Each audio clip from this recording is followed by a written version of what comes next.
Oh.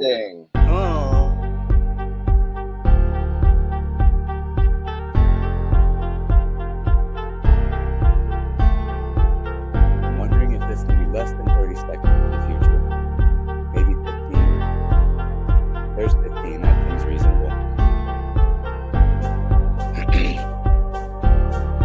Countdown, everybody. Here we go. 7, 6, 5, 4, 3, 2, 1. Hello and welcome to episode 57 of the Tellman and Fellman Show. It is being shown on Veterans Day in the United States, and I think it might be Remembrance Day here in the UK as well. Maybe it's a different day. I'm not positive. But my name is Harris Fellman, and the other bald guy, the over there in the red shirt or salmon. I think I'd call this orange, but maybe it's coming through as salmon on the live stream. I'd say it's pink, super. So it's definitely not pink. Yes, so pink. I would wear a pink shirt. This is definitely an orange shirt. Okay. Like I want to set the record straight. All right. So who are you? My name's Tellman Knutson. Welcome everybody to the Tellman and Fellman Show. It's awesome to have you here, and we have a special guest who is nominated by one of our other special guests. Today we have Rick. That was weird. Sorry, that was an error. He's so excited. He keeps touching things. Or what touched that? We have Rick Hawley, and Rick Hawley was actually nominated by Bill McRae. That was a guest of ours several weeks ago. So Rick, it's awesome having you here, and we have a cool introduction and bio. Harris, over to you. All right. Well, Rick Hawley. Now, I'll be honest. I've never met Rick. Tellman's never met Rick, but we heard a lot about him from Bill McRae. So what we found out is that he is a Native American entrepreneur and the co-founder of VelocityImpact.ai, a forward-thinking platform created alongside Bill McRae. Rick's entrepreneurial journey includes founding a highly successful agency, a marketing agency, digital marketing agency that once generated 6 figures a month, or probably over, somewhere in the over 100, so not exactly 100,000, over 6 figures a month, before he courageously paused his career for a 7-year battle with leukemia. Upon returning, after pretty much, everything was gone. So this is the how do I restart section. He reignited his business endeavors with the relaunch of Paradigm Group and the establishment of VelocityImpact.ai. I'm really excited to hear about that because I know how much Bill McRae is into this as well. This groundbreaking platform is built on a unique 3-pillar structure featuring an AI marketing academy, so education, AI software development academy, another more education, and eCommerce AI academy. So it's 3 pillars of education, providing 25 to 30 evolving AI applications and services. His innovative vision, including his hierarchical autonomous agent theory, I'll have to find out what that is, HAAS or HAAT there, ensures that Velocity Impact AI offers scalable, efficient. I paused, like I lost my place. So I was like, I need to make eye contact. Oh shit, where was that? Scalable, efficient solutions, empowering businesses to thrive in the evolving tech and marketing landscape. Please welcome Rick Hawley. That's right. Awesome. Hey guys. Great Welcome, to be here. Rick. Welcome, Rick. So, geez, yeah. We're just getting to know each other. So, what's your deal? How long ago did you get started in the marketing game, and what was your entry point into this Back world? in 2009. Okay. Was the start. Yeah, 2009. And before that, I kind of dabbled in affiliate marketing a little bit. That's how I came across Bill McRae. He was kind of a guru back then, and he was the king of automation. Twitter, when Twitter was brand new, and brand new like a shining penny. And we 2007. used to follow him, and I got his Twitter bot, and I thought it was cool automation. I didn't have to do anything; he just did my tweets for me. And I didn't really know much about Twitter then, but it was going to be a big deal. At least everybody thought it was, and it kind of turned out to be that way. So, yeah, and I started a local marketing for a small, medium-sized business, local businesses, and it was just an agency. And we had a platform for local marketing. We had back before there was even, they didn't even have Google business profiles back then.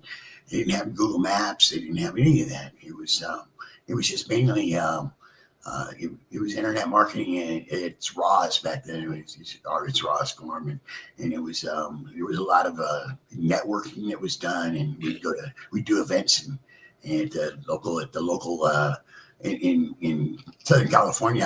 I had a lot of clients that were in Southern California, and we do their local Better Business Bureau and their local what do they call it? There's Chamber of Commerce and all those kind of things. We do, grand opening, ribbon cutting, all that kind of stuff. And what kind of businesses primarily did you focus on back then? What ended up being your? Did you have a pocket of businesses that was, Yeah, we were. I was big with contractors. I had been a roofing contractor myself, so I kind of targeted contractors because I knew their pain points. I knew what their struggles were, their issues were, their challenges were, and they still have the same ones today. So. I'm actually targeting it with my AI company, Velocity AI. I'm actually going to be reaching out to a lot of roofing contractors. I have a multi-channel AI speed to lead customer acquisition system that I built, and it includes voice and. Oh man, I'm really jealous of that because you will. I mean, outside, like we're all marketing to marketers and internet marketers. I mean, we know a lot of people that do that, and anybody that can just get outside of it like that, you have to be able to crush with it in that market. I mean, I wonder if you have to even, educate a little bit, like, because everybody in marketing already knows AI in the future, but like there's a lot of people out there that are just now starting to figure out that they have to get involved. That it's something they have to do, or they're going to get left behind. Period. But at the end of the day, you're delivering the benefit, the not the feature. Who cares how I got it? But it's going to cost you this much, and you're going to get a steady stream of great quality leads that have already been talked to. I presume I'm jumping ahead a little bit. That have already been talked to by a system, AI system, as it were, and they're hot and ready to go. That's It's not. They're already pre-qualified, pre-scored. Put in the CRM with a score, and they're either in a nurture campaign because they're not ready, or they booked a call for a discovery call. Yeah, it's not about sales. Right. My dad was a painting contractor, and I started in my 20s. I went out of college, and he wanted me to work with him and help him manage it. And I can imagine what he would do if I presented this to him. He would say, "Here's a paintbrush. Learn how to paint first." That's exactly what he would say. But still, I'd be like, "Dad, no, this is the thing." Anyway, so Rick, I just want to go back to the origin story a little bit. I guess one thing, just because offline we ended up talking a lot in chat anyway, and you had mentioned that. I think it's we like to see where we intersect a bit as well with the origins. And you had mentioned, Tellman's a legend or something along those lines. Did you look him up, or did you know of him as you were coming up a bit? I know. Yeah. Oh, okay. Yeah, I like I said, I was a big fan of Frank Kearns and and Kai Lopez, and I admired those guys because they came from nothing and built themselves. I remember one time Frank did a launch and made like $48 million in 2 days. He was the king of him and Dan. Dan Kennedy was a hero of his, and he was mine too. Right. I studied him when I was in college, so. Okay, so you've been studying marketing for a long time. Yeah. Oh, right, wow. So college, you studied Dan Kennedy in college. Let's go back then. So why were you studying? So, I mean, you're not 20 years old. Like, if you were studying Dan Kennedy in college, that was a long time ago. What was that, like 40 years ago or something? No, not that long. Take it easy. And so actually, you know what it was? It's kind of scary. I just had my 40-year high school reunion. Okay, there you go. So it was 40 years ago. So like, why were you studying or so, right? Plus or minus, like, did you go into the military right after high school? Yeah. And then college after? Yeah.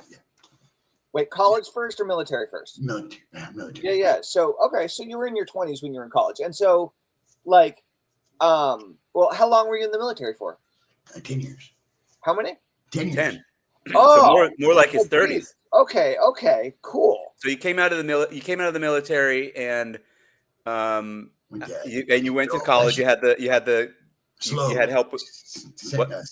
College of University of Slow, San Luis Obispo. Yeah. San Luis Obispo. I'm familiar. By the way, I lived in LA for more than a decade, so I'm familiar with everything in that area. San Luis Obispo is a beautiful area too. What school? I went there to surf. Oh, okay, got you. Got an education at the same time. Nice. All right, And I see. So out of curiosity, you said you were in the Marines, right? Mm-hmm. What did you do? I was at Force Recon. Okay, cool. And so when you went to college after your time in the military, what were you intending to study? Marketing. Sales. Marketing. You went right for it. Business administration, yeah. But nobody, there's no university professor that handed you a Dan Kennedy book, is there? No, it was. He was mentioned by who was it? I was studying at that time. Brian Tracy and right. And personal development Nightingale Conant, yeah, right. Earl Nightingale, yeah. I used to buy all their tapes. That was back when. Right, and they all studied Dan Kennedy and all the directors, guys. Right, exactly. Tapes in the car, me too, baby. Yeah. So, did you have any type of an entrepreneurial or sales streak in you when you were young before the military? Yeah, no, I was when I was younger. I even when I was in high school, I was always doing something. I was always hustling, doing something, selling, trading cards and it was always something. It was always something. So this is something that's really interesting. It's like I didn't catch my entrepreneurial calling until I was in college, but like most of the entrepreneurs that we're interviewing, like they were selling stuff to kids in school. Like most of them were finding a way of like either like working 3 part-time jobs, mowing lawns, like delivering newspapers, going door to door, selling candy to kids, like something. Selling something else to kids. Sometimes they won't tell us what. Right, exactly. And so that you. So me and my buddy Casey O'Brien, we used to go. We borrowed my dad's truck during the summer, and we would go. We lived here in La Habra, California, Whittier, California, and we would go to we figured out you could go to La Habra Civic Center, and they had a program for use where they would get us jobs doing like cleanups in backyards and that kind of thing. Yeah, we'd take my dad's truck, and we would knock it out. We'd do like 3 a day, make all kinds of money, and that was good money back then. We were making like $300 a day for totally. I think a lot of people from our generation, at least did have that ethic or need to work at 15, 16, even if it was a job. I did some entrepreneurial stuff as well, not like some of the people that we talked to before I got out of high school, but I do wonder about this current generation, because I don't think there's as much of a focus on that as there used to be. I don't mean to be an old guy talking about this generation, but then again, a lot of them free time. Yeah, there you go. A lot of but that's what they dream of. I researched this. They dream of being famous. They dream of being an influencer or YouTube famous or something like that. And if you do the research on it, it's like there's a huge tipping point of like that generation. It's like for us when we were that age, I don't know. I'm going to butcher the numbers, but say it was 15% of us wanted to be famous. Now it's like 50. It's an insane. That's because so many more people are famous. They think famous is you have 1 million followers on Instagram, which to us that's not. I'm in some Discord groups, and they're all young kids, man. They're all there's guys on there mentoring people and teaching people, and they're like 25. Right. Yeah. And they're getting they've got like 1 billion hits already. They're making like $200,000 a month on YouTube. And wow. Right. It's very one guy's called How to AI, and he's the guy that's first started using that one voice. You know the voice. That damn voice. I don't like it. Started that. And I was just talking to a friend of mine. Guy. I thought for sure he was an old guy because he had a character on there, and he's 24 years old. That's funny. That's great. That's funny. great. So, okay, so you've been interested in sales and marketing since you were young. You went into the Marines for 10 years. You got out of the Marines. You went to college. I think he went to college while he was in the last few years of Marines as well, by the way. I don't think it was a separate thing. I think he said, yeah. Okay. And you simultaneously started, because you were into personal development apparently, and then you started studying Dan Kennedy. So what happened after college, between college and 2009? Don't go into every detail, but what are the broad strokes? Like how did things evolve for you? I had a bug for it. I just it was just something in my blood, and I've always studied it. I've always been fascinated by computers and marketing, and it was just natural. It was a natural progression for me. And so I just I worked for Home Depot for a while. I learned a lot about business from those guys. Bernie and Arthur, Bernie and Arthur Blank, who now owns the Falcons. But I was working as a department head for building materials and lumber, and in the Fullerton store, and I learned everything, a lot about business there. I mean, a lot more than I learned in college, and I was running basically the building materials department. Back then it was booming. I mean, Home Depot was just blowing up. And we were doing, I was doing $4 million a week in one of my departments and $7 million a week in another one of my departments. In one store? Fullerton, yeah. In one store? The only one around. It was one of the original ones. Mm. All right. Yeah. I bought all kinds of stock. I was an employee stock ownership guy.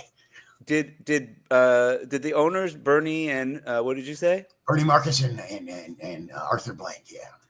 Well, you could tell us their last name. You don't have to leave it blank. Anyway, no, I'm just kidding. Did you met them? They worked out of that store? Yeah. He used to come to the store all the time. And their philosophy was, and they were the ones that they talked about customer service. He said, if we catch you, if anybody sees you pointing a finger and telling a customer where to go, you will be fired on the spot.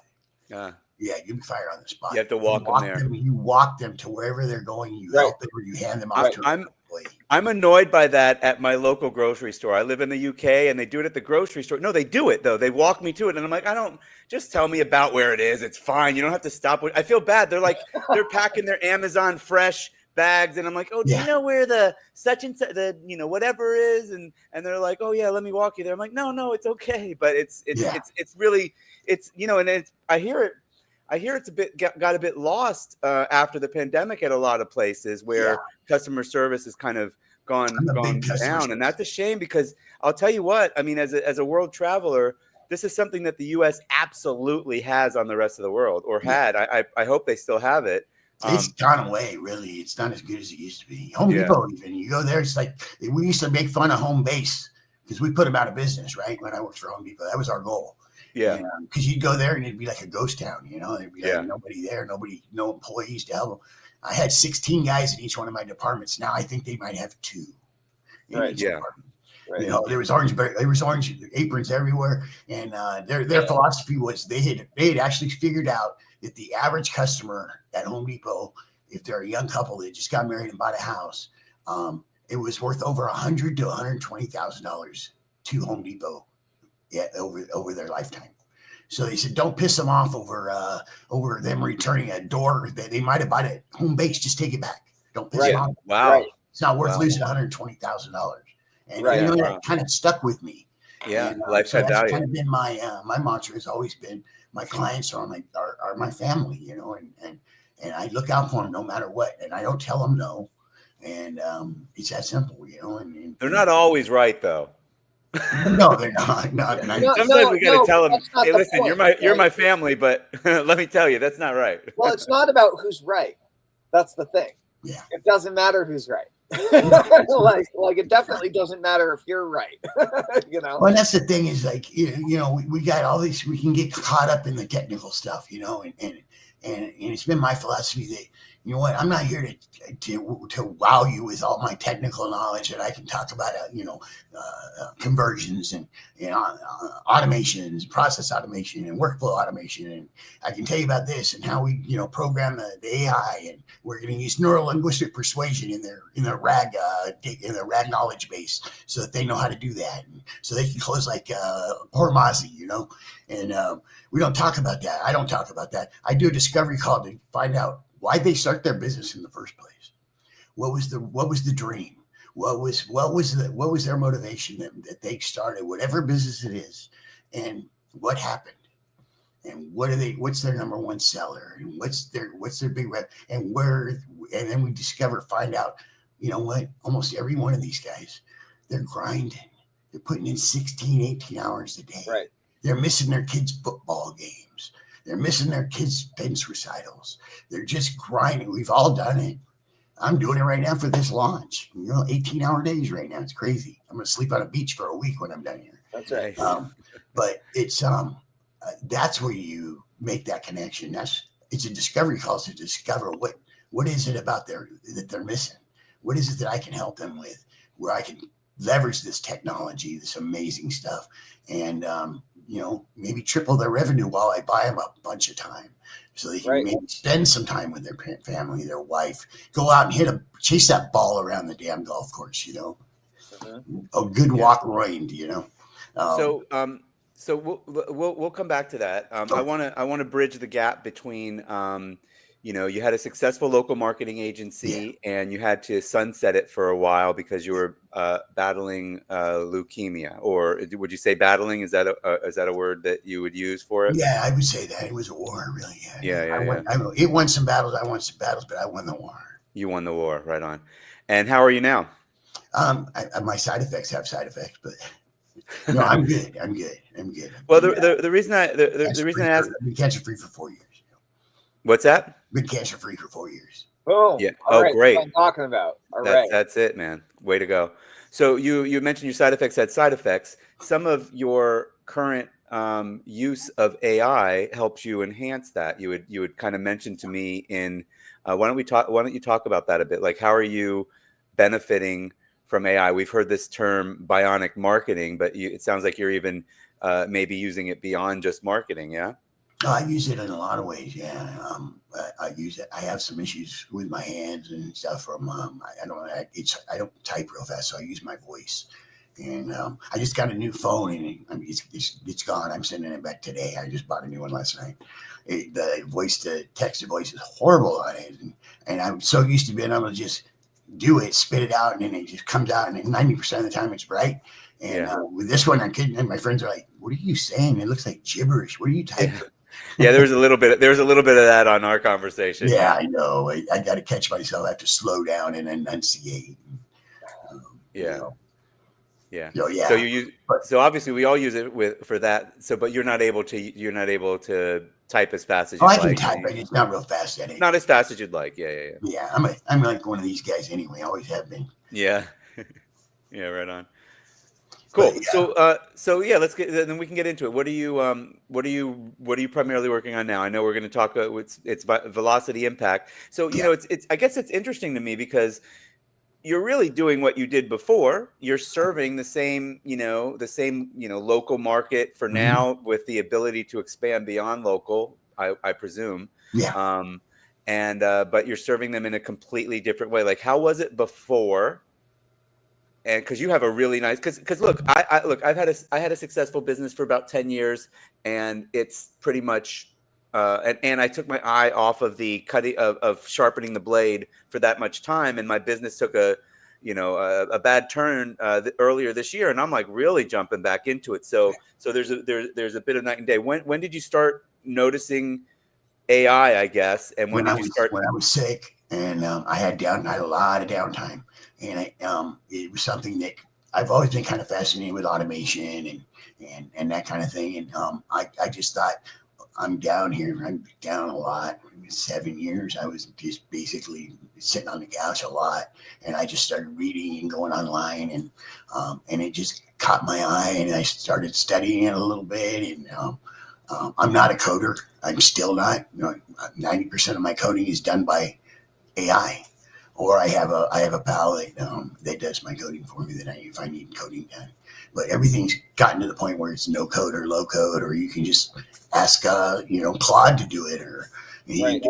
he builds. They're building apps. It's amazing. You can build apps in the artifacts, and then take it over to one of the other programs that's no code, and it'll build it for you the rest of the way and make it an actual app. And people are making $100,000 a month off an app that took them an hour to build. It's crazy. Yeah. On our platform, we have an app that builds apps. Right. Yeah, it's pretty cool. It's pretty innovative, actually. Cool. So yeah, so let's just talk about that a little bit more. Yeah, So I'll reiterate. Basically, what we were doing back then, it was SEO, hardcore SEO, website design. That can't be spelled right, Tellman. What's that? Velocity has a C, not an S S. for a C. Oh, well, let me fix the spelling. Go ahead. Sorry to interrupt, Rick. Okay. So we were doing, we do SEO and local SEO, long tail keywords like, plumber in La Habra, California, and that's what we were shooting for. And we would buy domain names for each, and we were doing it black hat kind of stuff back then. That's what it was. And then, it wasn't so hard to beat the algorithm back then. If you had a decent marketer working for you, you were ranking number one for all your local keywords, and it wasn't as big a deal, and it was a lot easier, and you didn't have to do all the pillar website pages and all the backlinks, and it's just so much involved now. It's just crazy, but it's going to be AEO soon. It's going to be different. It's going to be AI is going to be way more influential than Google's algorithm. I know they know that. It's going to go away. Their updates are going to end. It's not going to matter anymore. Yeah, I just saw a post maybe this weekend from Jason Parker, who's somebody we've interviewed twice. He's really on the cutting edge of using AI agents for copywriting, sales copy. But he posted something like that ChatGPT's search is going to be the Google killer. And he meant Google search killer because clearly, I don't use Google anymore. I use Perplexity. Perplexity is just, it's amazing for research. It goes out and it goes on Google. It goes out on all the universities. It'll go detail, real deep on if you want to get real deep and get into like the science of computer science, or if you want to get into chemistry, or you want to it'll go into the university libraries and LexisNexis and those kind of things. And it's pretty amazing. Yeah. Absolutely. Yeah. It's, and so, whether, I mean, look, it's not like Google doesn't have their own AI as well, but search is in the transition of changing. It's certainly like, look, I'm going to say only 170 million people are using ChatGPT. That's, that's within, after 2 years, that's only, whatever percentage of 8 billion that is, right? Yeah, right now. Man, I have like 5 of them that I use all the time, Yeah. You don't use only here, right? They're not even on the store. I don't let other people use them. They're mine. Yeah. You're greedy with those guys. But yeah, I mean, I can see, like, I go to ChatGPT already anyway, I'm curious, like, do you have, I don't know if any of us know the answer, like, what is that going to mean? Like, is AEO just going to be different in that? Because clearly ChatGPT is not like, so they have a search function now. You can just go, you can just say search. And I don't know if they must be tying into Bing a little bit or something like that, but it doesn't feel like it. I think it feels a bit like they're doing their own thing. But I wonder, I think ultimately, I guess my gut as a marketer is ultimately all the good stuff is still going to be good. You're still going to be, you know what I mean? Like, if you do all the right things, you'll be able to be found.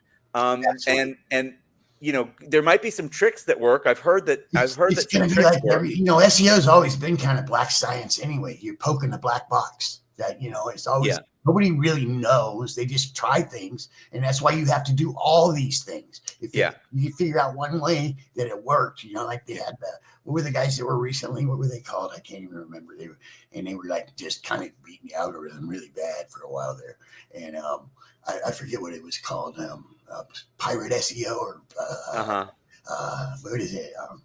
That sounds right. Something like that. We get the idea. It was, it was what do they call it when it's a parasite SEO or something like that? Black hat SEO. It's basically today's version of Black Hat. Yeah. And and I watched some of there's a guy I follow, he's the best in the world at using AI to get SEO, and that's Julian Goldie. He's a guy from Britain, and he's all over the place, and he's brilliant. And he's a really nice guy, and he's the king of backlinks, but he's really knowledgeable about. He knows every latest. I follow the heck out of him. I watch all his videos and just to be on top of it and learn how to utilize the AI for writing blogs and how to do it the proper way and have it be a human sounding and have it have authority and all that stuff and be interesting and engaging. Right on. Yeah. So what elevator speech? Okay, what does Velocity Impact do, and who's the key audience that you want to attract? The key audience is going to be SMBs, owners or fledgling or starters, newbies that are looking to get into the AI game and get into marketing, because you can't market without AI anymore. If you're not marketing hold on. Back up. When you say SMB, what are you saying? Small, medium business. Small, medium business. Okay. Yeah. We're not, we don't mess with, my AI company does. I do enterprise, but I've always had a heart for small businesses and local business owners and the local business entrepreneur. And you know what? It's kind of I've always my goal has been to democratize AI, make it not so like ooh, and you know what? Give them the same benefits that now they used to couldn't get, because the big boys had deep pockets and they could do a lot of automation and they could spend them. They had marketing, hundreds of $1,000s in marketing budget. And the small businessman, he's lucky if he can get his tweets off and get his Google Business profile updated, and that's what I did with my platform for my small business platform. I put everything into one location. It's like their command center, and I'm a white label reseller of Vendasta, and they have an amazing platform, and I just stick them in there, and they've got access to everything, and they can use AI inside there just to do all their social network tweets and all that stuff, and they have access to everything. It's all there in one spot. All right, let's get back on the elevator. Yeah. So what does Velocity Impact provide? Velocity Impact is it's a 3-pillar. It's kind of a vision I've had for a long time. Is a place where, and especially with AI, how it's kind of evolved, is a place where a small business person or a burgeoning new somebody who wants to start a business and get into marketing can come and get educated, get knowledge. And we're going to constantly be educating. It's going to be a big part of it. We're going to have weekly trainings. I'm going to bring mentors in, like guys like Bill or guys that are, I'm already approaching people that I know from my school communities, and because I really like school because I like learning stuff. I was out of the game for 7 years, and I really fell behind. Right. It was ridiculous. It was like a different world, For anyone listening, that's school, SKOOL, not SCHOOL. Yeah, that's school.com. Hormozy's deal. Yeah. Do you have a school group? No. We're gonna have a school-like kind of a school-like community. It's gonna be I think on school something like that would crush. I think you should really consider. You didn't ask, but I know there's benefits and whatever, but that's the type of thing from a discovery standpoint that whole community of communities, I think, would really would really jump on. So it's education. I mentioned on the top that it was in AI marketing. So it's all AI marketing, software development, marketing, and AI e-commerce. software, and app development, and then e-commerce too. Right. Yeah. So you've got you have that side of it now, but you said you used to have a local marketing agency. So is there any agency attached to this? Because I will tell you, as an SMB owner, I still am looking at AI and I want to use the heck out of it. Okay, well, I'll give you an example. But I'm like, I asked Jason Parker. So I checked out. There's this. I won't plug it, but there was a service that sells like 12 different AI assistants. They make it like it's, you can get employees 12, one of them can copyright and one of them can do this and one of them can do that. And I had Jason look at it and he goes, that looks like trash. And it looked good to me. It looked playful, but he's like, well, all you need is this. And he gives me a link to NAN.io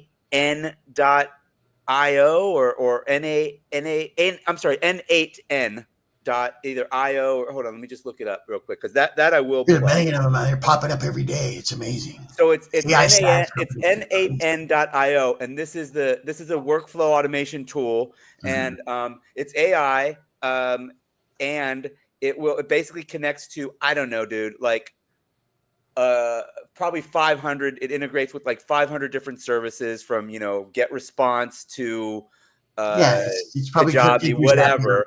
And it's kind of like if IFTT on massive steroids, and then it takes some more steroids, and then it holds the bottom line is if it's got an API, you can automate it. You can plug it in. Right, exactly. You can stick an AI on it somehow. But here's the problem, and I know your service would educate me, okay, and that's cool, and so I would jump in and get some education on it. But like I'm like, I show up to it and it literally just starts with workflow. What's the first step of your workflow? And I'm like, I don't even know what I want to flow. Like, I don't even know what I want to do. Like, because I can do everything. So like, like I would like some recipes, as they call it, I think on IFTT, that just like, here you go, here's one, here's the other. But you know what? I went to ChatGPT and I said, what are the best things to use N8N for? And it gave me, it gave me a bunch of ideas. So, you can use. I use make.com. So, everybody switches around. It's Zapier. If you like Zapier, or you like Make, or you like, there's a bunch of them out there. Yeah, but I mean, this N8N's kind of an up and comer. It's pretty. Yeah. Okay. Yeah. Cool. So my point was, do you do any agency work for them? So like you're gonna get a few thousand people into your academies, and will you be offering agency level services, or were you? Yes, that's what we do. That's what the platform is going to be. It's going to be we're really going to be catering to agencies that are wanting to. We're actually going to provide leads for them. Oh, I see. So you're gonna I wasn't asking if agencies will be your clients. I was asking if will you be doing. Will your company be doing agency work? Will you be doing some DFY for them? Yeah. For who? For any client. The people on our platform? Yeah. No, that would be the people on the platform to do that. If it's going to be a mix of small businesses, there's going to be people that just. You know what? They want a one-stop shop where they can go and they can get educated about AI, and they can get it integrated in their business, and they can learn on a weekly basis about how we can use these applications and services. We give them CRM. We give them access to fast funnels, and AI-driven fast funnels. We give them really great content development applications. We've got about 30 apps right now. We got everything, and we have AI personalities, which is basically a custom knowledge-based RAG GPT. Basically, is what it is, and they can build them out however many they want. You can say, "Let me, I want to make. Can you make me one that's Harmazi, or one that's Kern, or one that's Fellman or Tellman?" And it'll go out and it'll find the information about those people, and it'll bring it in, and it'll actually answer just like.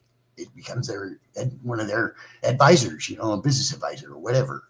And we can do people from history too. We're gonna have some fun stuff, and that kind of thing. But it's kind of fun. It's going to be fun to see how people utilize the AI that we have, the application that we have, that you just plug in some different information and it's got different parameters that you plug in and it builds an app that does. Gotcha. So yeah, right. So you also are providing the service, a ton of Oh yeah, 30 we have AI apps services.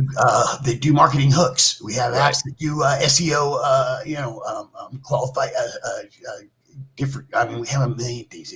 We're going to do in-depth, segmented customer profiles. Ideal customer profiles. So before my last question before we move into thoughts about the future is, and this is a good segue, I think. What is you have this term hierarchical autonomous agent theory or system? The Haas framework. That's Okay. kind of one of my babies. That's behind me right there. That's Velocity AI. That's my logo right there. And we're a development company and more of a solutions company. We do what they call infrastructures, and voice is a big one. Voice is just taking off. The technology is just amazing now. It's almost undetectable.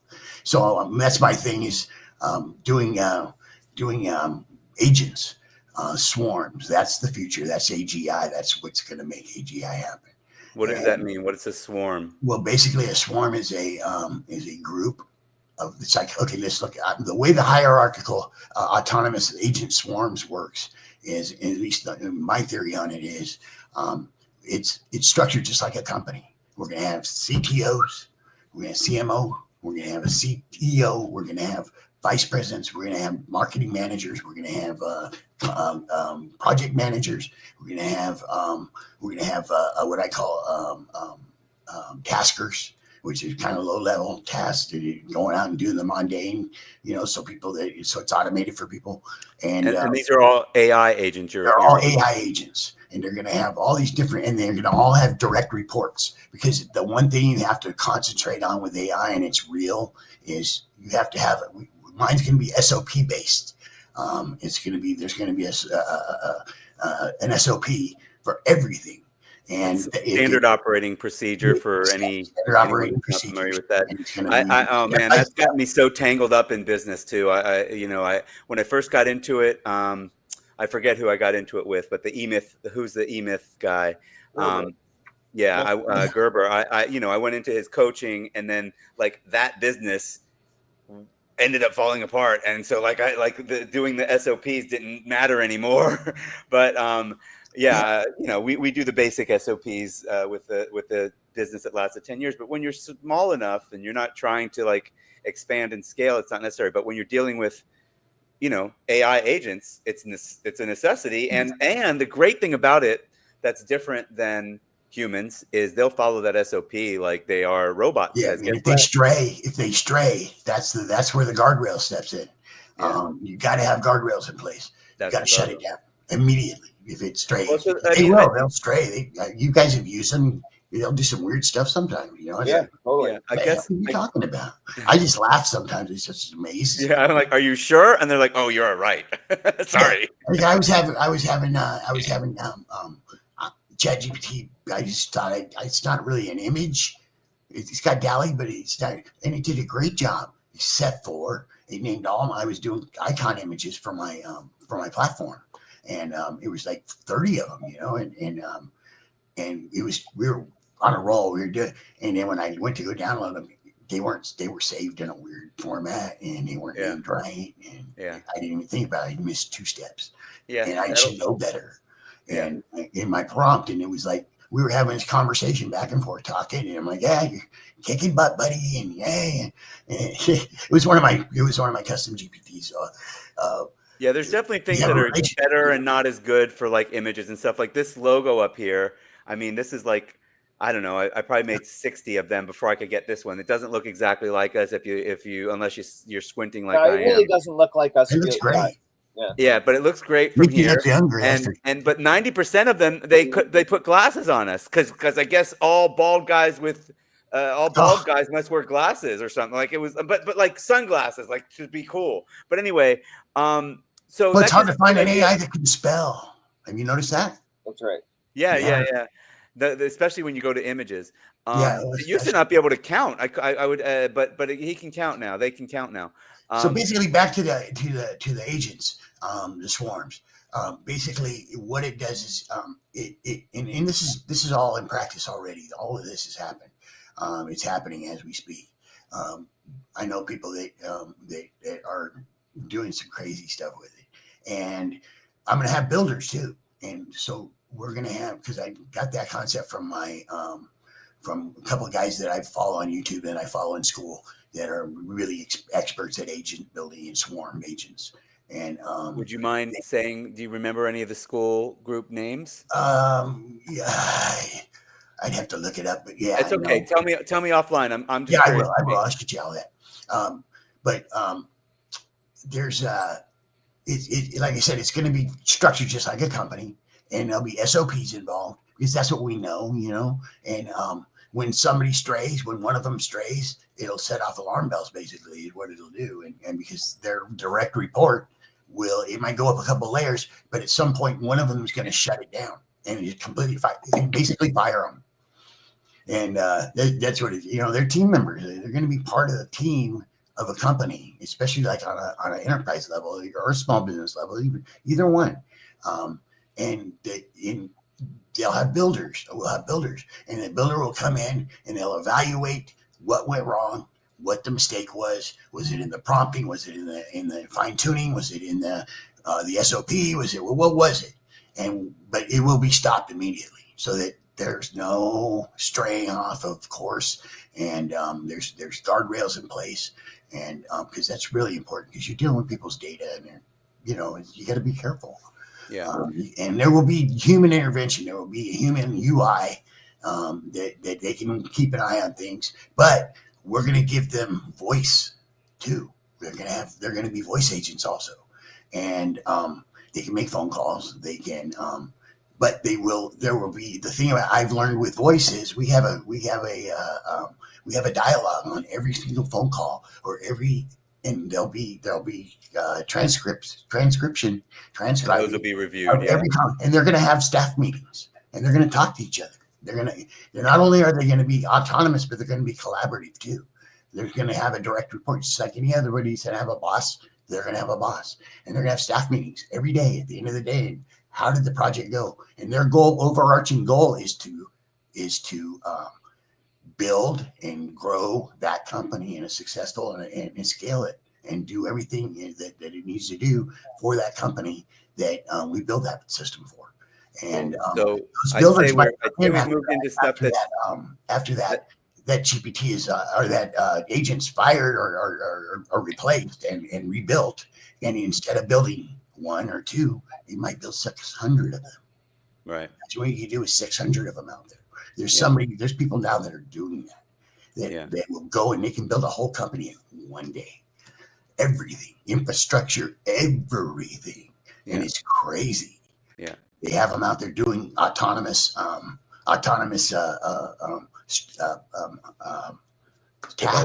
They go and they log in. They'll log in for you. I first came across it. What got me the bug was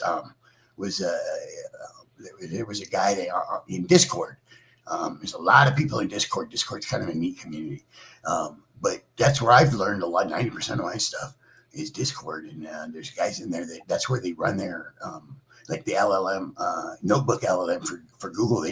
Their support and everything is in Discord. Right.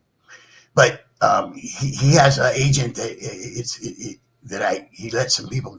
He gave me a beta access to it, and I just hooked it up with my OpenAI API, and I could give it step-by-step directions. It would record it. You hit record, and it would record, and I would do a task like go on to Apollo and scrape and get leads, and so I could use it for my outreach for my agency, and it would go, and then finally it would just go out and do it for me.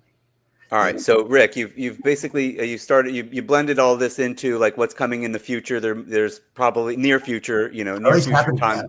There's no future about it. No, but I mean, with Velocity Impact, that's not something that you don't have all of that ready yet. I know it's there, and I think we'll go to agents. We're going to do agents for sure. Yeah.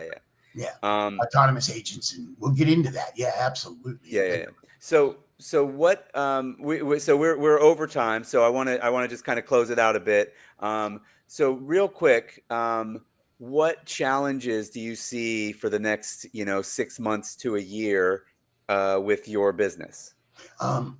It's going to be getting the word out and letting people know that it doesn't have to cost them a fortune to set up and do a business, or to integrate their business with. I don't care if they own a flower shop. If they want to come on our platform and learn about AI and how they can integrate that in their business, they will be able to. And we're going to be evolving, and we're going to have guys that have experience, just like any other community. We're going to have a very collaborative and peer-based community that's going to be collaborative and supportive. And we're going to have hackathons. We're going to have. So what challenges do you see in getting them? Getting the word out, getting seats filled, and getting people on board and building it, and letting people know that, hey, you don't have to go and buy 5,000 different subscriptions. You can come here and buy one for $67. So you can run a business. So Rick, if you're focused on building this community and the challenge is getting the word out, what are you going to build the community on school, or are you going to build it on your own platform? We have basically the same structure as school. It's a forum-based community, and it's all and we have that in our platform. So we're just going to build it right there. Why not keep everything there? It's going to be a one-stop shop for everybody. So our goal is that custom, or is it like a high-level white label? It's just it's just custom. Yeah, it's all custom. It's all built on the cloud.